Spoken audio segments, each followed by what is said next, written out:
রাধে রাধে বন্ধুরা, রাধে রাধে কৃষ্ণা।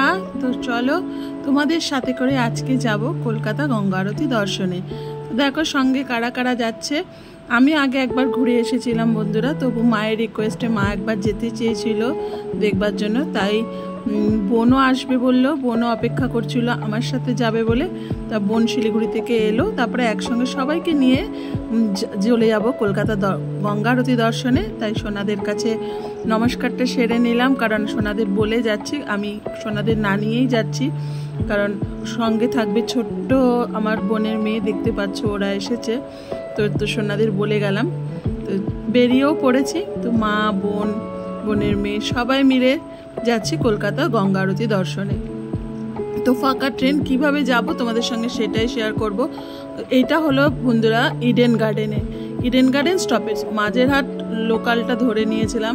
তো মাঝেরহাট লোকালটা ধরার পর দেখো ট্রেনটা এতটাই ফাঁকা, মানে নিজেরাই গিয়েছি, কোনো ভিড় ভাট্টা কিছুই নেই।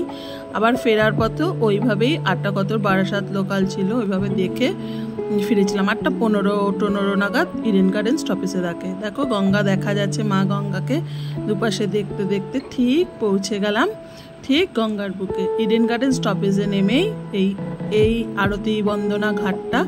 তো শুধুমাত্র দর্শনার্থীদের উদ্দেশ্যে এই ঘাটটার পাশেই দেখো যেখানে আরতি বন্দনা হয়, এখানে অনেক চেয়ার বিছিয়ে দেওয়া হয়। ফার্স্ট সারিতেই বসে পড়েছিলাম আমরা দেখব বলে। তো এতটাই মনোমুগ্ধকর, দেখো লাইটগুলোও জ্বলে উঠেছে পুরো বেনারসের আদলে অনেকটা। তো পুরোপুরি তো আর বেনারস হবে না, কলকাতার বেনারসের সব জায়গাটা আলাদা আলাদা, ঋষিকেশের মতো। তো চলো তোমরা সকলে দর্শন করো, আর এতটাই ভালো লাগবে। প্রতিটা রোতে পুরোহিত থাকে, আর পুরোহিতের সঙ্গে দেখো যে 3টে করে রো, যে 1 2 3 তিনটে রোতে দেখতে পাবে তোমরা যে একটা পুরোহিত মানে সহায়তা করে। আর এই যে দেখো দ্বীপগুলো থাকে পরপর তাদের এগিয়ে দেওয়া, তারপরে কর্পূর জেলে দেওয়া, সলতেগুলোতে আরতির যে প্রদীপ সেটাকে জেলে দেওয়া, তার জন্য সহায়তা করার জন্য থাকে। তো চলো শুরু হয়ে গেছে আরতি, তোমরা দর্শন করো।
भरोसा है कि